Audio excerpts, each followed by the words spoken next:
Dahil ready na ang lahat. Alma lang.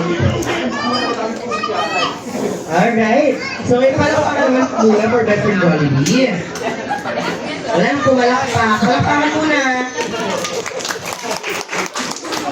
Alright.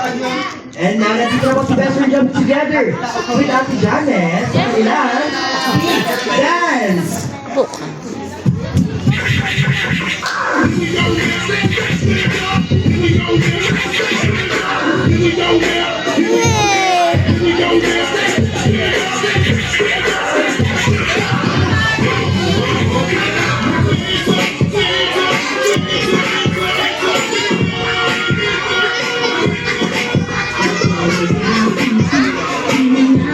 Nakita ko yun sa email na ni Jollibee talaga.